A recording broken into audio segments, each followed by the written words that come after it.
Greetings. Welcome to Dr. English's Book Lovers Book Club. I'm Dr. English and I teach English. This week I'm going to be reviewing the book The House in the Cerulean Sea by TJ Klune. I really love this book.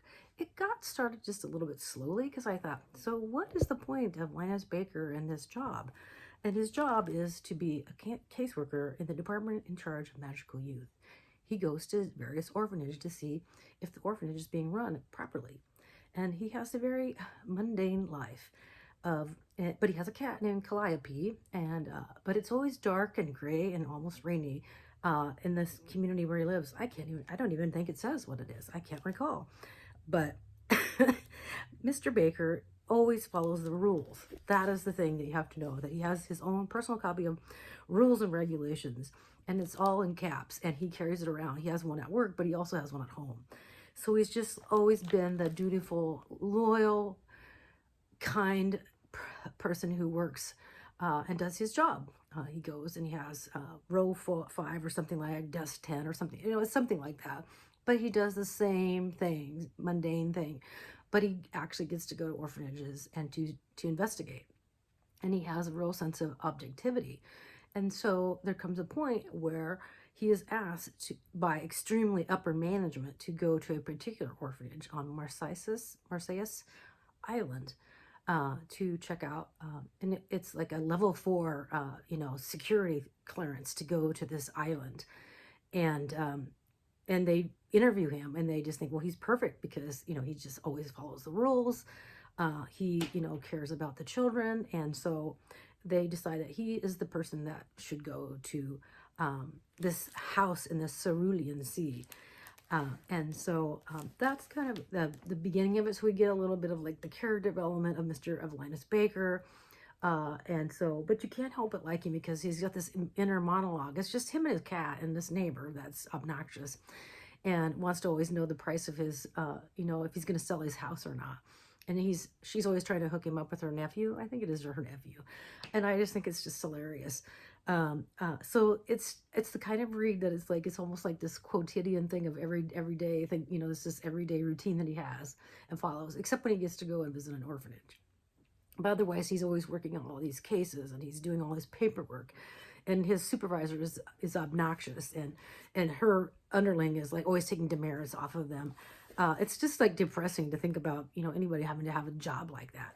So then he goes to the end of the line on the train to the island and has to take a ferry, and this Zoe comes to meet him, and he's almost immediately knows, like he does his job well. That's the thing that's really astounding, is that he does his job well. He knows a lot about magical youth, and he comes to this island, and he comes to this house. He's staying in the guest house, but the first person he meets is a gnome, a female gnome, and she has this immaculate garden, and she wants to dig up a hole and bury him in the hole. It's like, oh, I can dig up a hole in my garden, put you in it.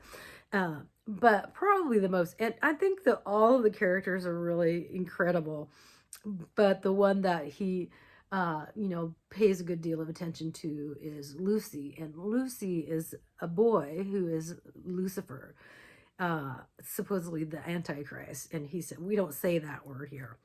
But the most important person is Arthur Parnassus, and he is the caretaker of the children at the little house on the Cerulean Sea, and so it's just, like I said, the first part of it is just like, okay, here's this character. As a reader, you're just trying to figure out what is going on with this book. I just like, where's it going to go? But then he gets to the island, and there's this complete shift. And not only, Linus still wants to go by the rules, but the children really just, he just falls in love with them. And he really, that he really truly does care about children. He wants to protect them and make sure they're going to be cared for. But by the time, there's a point where he's like, who's manipulating? It's like he knows that maybe this extremely upper management is not making all the best decisions for the children, and so he figures, he's figuring that out throughout this, and it's just beautifully written. And I want to read a passage. It's a little over halfway through the book. And the children all go in town, which they hadn't done. And that was Linus's idea, because there's a community there, and they've all been paid off to be quiet about these magical youth, and to be silent. But there's an incident at the ice cream parlor. And then Helen, who owns it's like the, what do you call it, where you can get tools. It's like oh shoot, I can't think of it. Hardware store, thank you. And she goes to interrupt this person named Norman, and she's talking about the ice cream shop. And she says, "It was my first job. I was 17. It was a different parlor back then, but I expect I still know how to work a scoop. It's how I know Arthur here. He would come in and here when he was a child. And Arthur is Mr. Parnassus." That got Linus's attention. "Arthur was a child?" he asked, astonished. "Why would you think otherwise?" Arthur asked, taking Sal from her. "I don't know. I guess I always thought you looked like you do now." "Oh, that's almost certainly true," Helen said. "He dressed the same, at least, like the world's smallest adult. Always polite. He liked cherry flavor the most, if memory serves." Everyone turned slowly to stare at Arthur, even Linus. Arthur shrugged. "I liked how pink it was. Children, in line. Linus, would you help Sal, please? I think he'd like that." Linus could do nothing but nod dumbly. His mind was racing, and he had so many questions he could barely think straight. Chauncey handed him Sal's clothes. He carried them under his arm as Arthur handed Sal over. Sal was shaking, but he curled against Linus. "There's a restroom behind you," Helen said as Lucy began to ask if the pistachio flavor had any bugs in it. "For some privacy." "Thank you," Arthur whispered as he stroked a finger down Sal's back. "For what?" Linus asked. Arthur met his gaze. "You know what. I shouldn't have let that man get to me the way he did." Linus shook his head. "It wasn't. I didn't do anything." "You did," Arthur said. "Even if you didn't believe it, I'll believe it enough for both of us. You're a good man, Linus Baker. I'm so very pleased to know you." Linus swallowed thickly before he turned away toward the restroom. It was unisex and efficient, with a sink and a toilet. He set Sal's clothes down and leaned his back against the wall. "It's okay," he said to the trembling dog in his arms. "I know it can be scary sometimes, but I also know that Arthur and Zoe would never let any harm come to you. Neither would Talia or Fee or Theodore or Chauncey or Lucy. In fact, I think they would do just about anything to keep you safe. Did you hear when Lucy called you his brother? I think all of the other children feel the same." Sal whined softly, his nose cold against Linus's neck.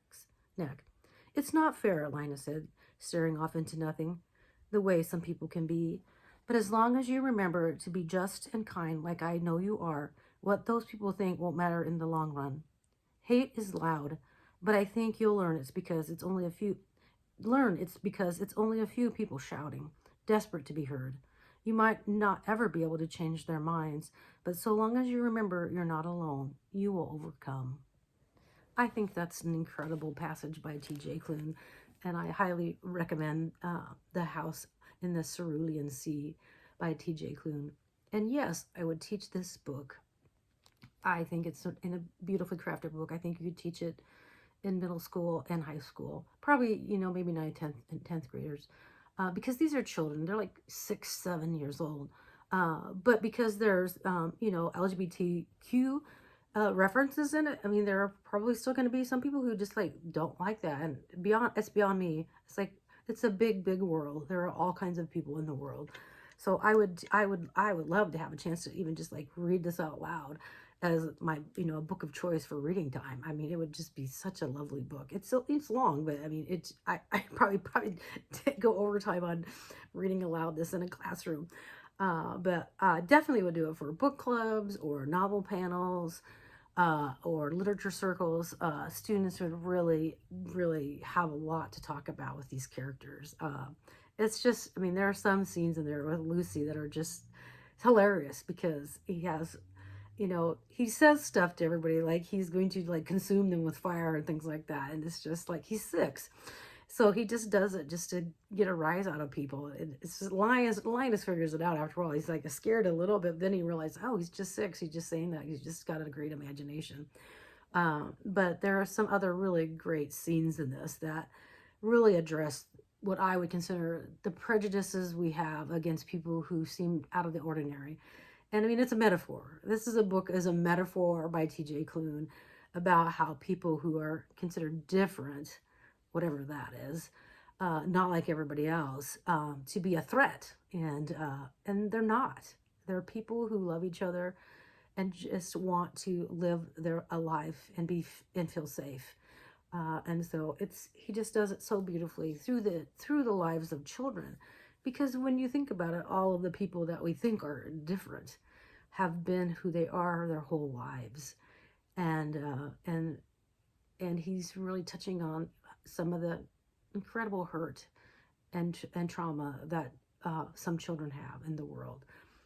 So it's just beautifully crafted. So, shout out to TJ Klune for this lovely, lovely story that I really highly recommend.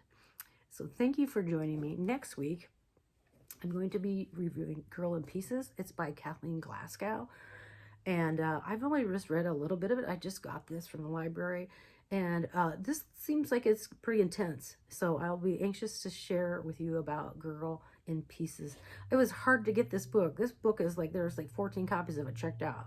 And I assume that is a book that a lot of teens are reading. So I look forward to speaking with you next week. Thank you for joining me. Bye.